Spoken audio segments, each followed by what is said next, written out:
శ్రీ సత్యసాయి జిల్లా సోమందేపల్లి మణికంఠ కాలనీలో పెళ్లింట విషాదం చోటు చేసుకుంది. ఉదయం పెళ్లి జరిగింది. ఇక రాత్రికి నవవధువు ఆత్మహత్య చేసుకుంది. అప్పటి వరకు బంధువులతో కలకలలాడిన ఆ ప్రాంతం తీవ్ర విషాదంలో మునిగింది.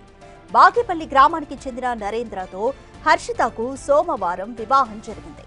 అదే రోజు రాత్రి గదిలోకి వెళ్లి హర్షిత ఉరివేసుకుంది. వధువుకు ఇష్టం లేని వివాహం చేశారా లేక ఇతర కారణాలేమైనా ఉన్నాయా అన్నది పోలీసుల దర్యాప్తులో తేలాల్సి ఉంది. దీనిపై మోర్ డీటెయిల్స్ మా ప్రతినిధి యోగానంద్ అందిస్తారు. సత్యసాయి జిల్లా సోమందేపల్లి మండల కేంద్రంలోని మణికంఠ నగర్లో తీవ్ర విషాదం నెలకొంది. పెళ్ళై 24 అవర్స్ గడవక ముందే ఒక నవవధువు ఆత్మహత్య చేసుకోవడం చూస్తూ ఉన్నాం. ఇంటి కట్టిన తోరణాలు కూడా ఇంకా పూర్తిగా వాడిపోయిన పరిస్థితి ఉంది. ఇంకా పూలు కూడా పూర్తిగా వాడిపోయిన పరిస్థితి. అమ్మాయి నిన్న రాత్రి అయితే 9 గంటల సమయంలో ఉరి వేసుకుని ఆత్మహత్య చేసుకోవడం కూడా తీవ్ర కారణంగా అయిపోయింది. అమ్మాయి గల కారణాలు ఏమి, ఎందుకు చనిపోయింది కూడా పూర్తి స్థాయిలో వివరాలు తెలియని పరిస్థితి. ఎందుకు జరిగింది, కర్ణాటక రాష్ట్రానికి సంబంధించిన ఒక వరుణితో వివాహం జరిగింది. చూస్తున్న పెళ్లి కార్డు కూడా ఇంకా ఇక్కడే ఉంది. నిన్న ఉదయం 4 గంటల నుంచి 4:45 మధ్యలో వివాహం జరిగింది. పెద్ద ఎత్తున అంగరంగ వైభవం కూడా ఘనంగా కూడా వివాహం జరిపించారు. హర్షిత అనే కన్యారత్నమును చిక్కబల్లాపూర్ సిడగట్ట తాండా బయపపల్లి గ్రామ వాస్తవులు పర్వతమ్మ కుమారుడు రామకృష్ణకి నాగేంద్ర బీర్ అనే వరుణు కూడా ఇచ్చి వివాహం కూడా జరిపించారు. పెద్ద ఎత్తున కూడా వివాహం జరిగింది. అమ్మాయి కూడా బాగా తెలివైంది, ఎక్కడ కూడా ధైర్యంగా ఉండేదంటూ కూడా చెప్తున్న పరిస్థితి ఉంది. చూస్తూ ఉన్నాం. నిన్న రాత్రి 9 గంటల సమయంలో ఇంట్లోకి వెళ్ళి చీరతో ఉరి వేసుకున్న సందర్భం కనిపిస్తోంది. ఎవరికి కూడా తెలియని పరిస్థితి ఏం జరిగిందనేది కూడా పూర్తి స్థాయిలో కూడా పిన్ని ఉన్నారు. మనం మాట్లాడుతాం ఏం చెప్తారనేది కూడా, ఏం జరిగింది మనం మాట్లాడుకుని ప్రజెద్దాం. అమ్మ ఈ టైంలో మనం మాట్లాడించిన భావ్యం కాదు, కానీ ఏం జరిగిందని చెప్పండి. అసలు నిన్న మాకు కూడా ఏం తెలియదు సార్. బాగా పెళ్లి చేసుకొని ఉంది, బాగుంది, బాగా నవ్వుతాను బాగుంది. పెళ్లి జరుగుతానే ఇంటికి వెళ్తామమ్మ అని చెప్పొచ్చినాము. సాయంత్రము వీళ్ళు ఎంతో కార్యం చేసుకొని శాస్త్రం చేసుకొని అన్నీ తెచ్చి రెడీ చేసుకుంటాను. నేను పడుకుంటానమ్మా అన్న, నాకు టైర్డ్గా ఉంది పడుకుంటానంటే గడి పెట్టుకోవద్దమ్మా అట్లే పడుకో అని చెప్పింది. ఆ పాప ఆకులు వేసేసుకుంది. వీళ్ళేందో వాళ్ళ అత్త, వాళ్ళ మామ, పెళ్లి కూతురు, పెళ్లి కొడుకు, వాళ్ళ అమ్మ నాయన అందరూ బయట కూర్చున్నారంట.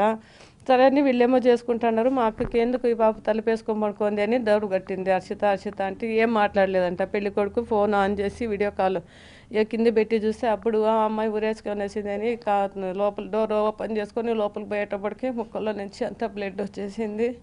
తీసుకొని హాస్పిటల్కి పోయింటే వాళ్ళు దారి మధ్యలోనే చనిపోయింది అని చెప్పినారంట. దాని మించి ఏం జరిగిందో తెలియదు. వాళ్ళ ఫ్రెండ్స్ కూడా ఎవరైనా కాల్ చేస్తారేమో అంటే అది కూడా ఎవరూ చేయలేదు. ఆ పాప 4 ఏళ్ళ నుంచి హైదరాబాద్లో జాబ్ చేసుకుంటే అక్కడే ఉండింది. ఈ మొన్న మ్యారేజ్ అంటే వారం క్రితం వచ్చిందంతే. ఇట్లా జరిగింది ఏమని వాళ్ళ ఫ్రెండ్స్ కూడా ఎవరు ఫోన్ చేయలేదు. ఫ్రెండ్ సర్కిల్ ఆ పాపకి ఎక్కువ ఉంది. వాళ్ళ నంబర్ కూడా మాకు దొరుకుతానలేదు. ఏం జరిగింది ఏమని కనుక్కుందామంటే నంబర్ కూడా మాకు దొరుకుతానలేదు. రాత్రి 1 గంటలో ఒక అబ్బాయి ఏమో కాల్ చేసినాడంట. మా బావ దగ్గర ఫోన్ ఉంటే ఫోన్ తీసినాడు. ఫోన్ తీసింటే ఎందుకు ఏమి అన్న పెళ్లి జరిగిందని కూడా మాకు చెప్పలేదు కదా అంకుల్ అన్నాడంట. లేదు ఆ పాప ఇట్లా అయిపోయింది అన్నప్పటి నుంచి ఆ పాపకు ఫోన్కి ఒక్క కాల్స్ కూడా రావడం లేదు. ఏం జరిగిందని మాకు ఏమీ తెలియదు. ఎందుకు ఇట్లా వచ్చినారు పెళ్లికి ఫ్రెండ్స్ అంతా వచ్చినారు. ఒక కార్లో 10 మంది మాదిరిగా వచ్చినారు. 10 మందికి అట్లా అంతా ఒక అమ్మాయి, మిగతా వాళ్ళంతా అబ్బాయిలే ఫ్రెండ్స్ అందరూ వచ్చినారు. కానీ అప్పటి నుంచి ఇట్లా జరిగిందని తెలిసింది వాళ్ళకైనా ఒక్క ఫోన్ కూడా వాళ్ళు చేయలేదు. వాళ్ళు ఏమన్నా చెప్పారు అమ్మాయికి ఇష్టం లేదు పెళ్ళి ఏమైనా మీ అమ్మాయి మీకు చెప్పిందంటే వాళ్ళు ఏమన్నా చెప్పారమ్మా అమ్మాయికి? ఎవరు ఏమీ చెప్పిండలేదు. ఆ పాప కూడా మా అక్క అడిగింది ఇష్టమేనా అంటే తన ఇష్ట ప్రకారమే పెళ్లి చేసినాం. ఏం కావాలా అంతా పెళ్లి కొడుకుని అడిగి నాకు ఇట్లే ఉండాలి అంతా అడిగింది, చేయించుకుంది. పెళ్లి కూడా బాగా గ్రాండ్గా జరిగింది. ఇంకా రోజు గడుచుకునే ఆ అమ్మాయి ఇట్లా అయిపోయింది. అంతవరకు బాగానే ఉంది అమ్మాయి, పెళ్ళి అయ్యేంతవరకు బాగానే ఉందా? బాగా ఉంది. పెళ్ళి అయ్యేంతవరకు పెళ్లి కూడా అప్పుడు కూడా బాగా నవ్వుతూ బాగుంది. ఫ్రెండ్స్ ఏమైనా అడిగారు మీరు ఇట్లా ఏమన్నా తెలిసినప్పటి నుంచి ఎవరు ఫోన్ చేయలేదు? ఒక్కరు కూడా ఫోన్ చేయలేదు. వాళ్ళ నంబర్ కూడా లేదు. అమ్మాయి ఫోన్ ఉంది, అంతా లాక్లో ఉంది. ఇప్పుడు సార్ వాళ్ళు ఎవరు వచ్చిండ్రు, వాళ్ళని సార్ ఇది ఓపెన్ చేయొచ్చు అంటే డేటా ఓపెన్ చేస్తే డేటా అంతా వెళ్ళిపోతుంది అంటున్నారు. అది ఏం చేస్తారో ఏమో మాకైతే ఏం తెలియదు సార్. ఏం జాబ్ చేస్తుందమ్మా హైదరాబాద్లో అమ్మాయి? ఇంటీరియర్ డిజైనర్గా 4 సంవత్సరాల నుంచి అక్కడే జాబ్ చేస్తుంది. బాగా ధైర్యంగా ఉండేదా? పేరెంట్స్ అందరితో బాగా ధైర్యంగా ఉండేదా? బాగా ధైర్యంగా అందరితో బాగా మాట్లాడుకుంటే ఇప్పుడు 4 సంవత్సరాల నుంచి హైదరాబాద్లోనే ఒక్కతే జాబ్ చేసుకుంటే ఫ్రెండ్స్తో పాటు అంతా ఉంది అంటే ధైర్యం గల అమ్మాయి ఏంటికి ఇట్లా చేసుకో అందం మాకైతే అర్థం కావట్లేదు. మాకు అందరినీ చేసి వెళ్ళిపోయింది. చూస్తున్నాము అయితే చిన్నమ్మ కూడా పూర్తి స్థాయిలో విషాదంలో మునిగిపోయింది. ఎందుకు చేసిందో ఏం చేసిందో కూడా మాకు తెలియని పరిస్థితి. ఎందుకంటే అమ్మాయి ఎంతో హుషారుగా ఉండేది, ధైర్యంగా ఉండేది అంటే కూడా చెప్తున్న పరిస్థితి. అమ్మమ్మ కూడా ఉంది, మనం మాట్లాడిద్దాం. ఏడుస్తున్నారు అంతా కూడా. తల్లి పూర్తి స్థాయిలో కూడా మంచంలో పడిపోయింది, దిగాలుగా ఉంది, ఆమె కూడా మాట్లాడలేని పరిస్థితి. అమ్మ మీకు ఎలా ఉండేదమ్మా? మీ హర్షిత బాగుండేది మీతో? అమ్మ బాగుండేది, తను అన్న కూడా బాగుండేది, బాగా మాట్లాడింది, బాగుంది. నేను ఊరికి పోతానమ్మంటే పోమ్మమ్మ నువ్వు పోయిరా పోనింది. మా ఊరికి మేము పోయిండాం. మాకు రాత్రి ఏమీ తెలియదు, పొద్దున్నే 6 గంటలు ఇట్లా అయిపోయింది అని తెలిసింది. మాకు మంచి బిడ్డ పొద్దుంది, ఏమీ తొందర లేదు. మాకు బాగుండేది బిడ్డ. ఏం జరిగిందో అనేది మాకు తెలియదు. ఇటుకిను మాకు ఎట్లా తెలుస్తుంది? అది చూస్తే దాని అమ్మ రోగిష్టి, దానికి ఒళ్ళకి బాగలేదు, దిన్నము మాటలు తినాల, పని చేసుకునాల, దానికి భోజనం కూడా చేసుకునే తాకట్లేదు నా బిడ్డకి. దాని బిడ్డ ఇట్లా అయిపోయినప్ప ఎట్లప్ప వాళ్ళు బతికేది, ఎట్లప్ప వాళ్ళు తలెత్తుకొని తిరిగేది, ఏమైంది అనేది మాకు తెలియదు. అమ్మాయి తల్లి పురుషాలు కూడా మంచాన పడి ఉంది. షాక్ నుంచి ఇంకొక తేరుకోని పరిస్థితి.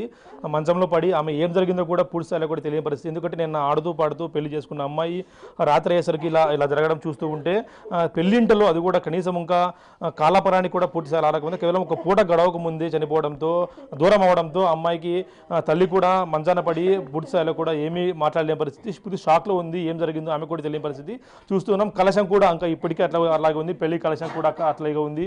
ఆ పెళ్లి కలశంలోని కొబ్బరి పూలు కూడా ఇంకా వాడిపోయిన పరిస్థితి అయితే అన్నీ కూడా అలాగే ఉన్నాయి. కానీ ఆ అమ్మాయి ఏం జరిగిందో, మనసులో ఏం బాధ ఉందో చెప్పుకోలేక బయటికి చనిపోవడం చూస్తే మాత్రం తీవ్ర విషయాన్ని చెప్పొచ్చు. చీరతో అయితే చూస్తున్నాం, చీర కూడా అట్లే ఉంది.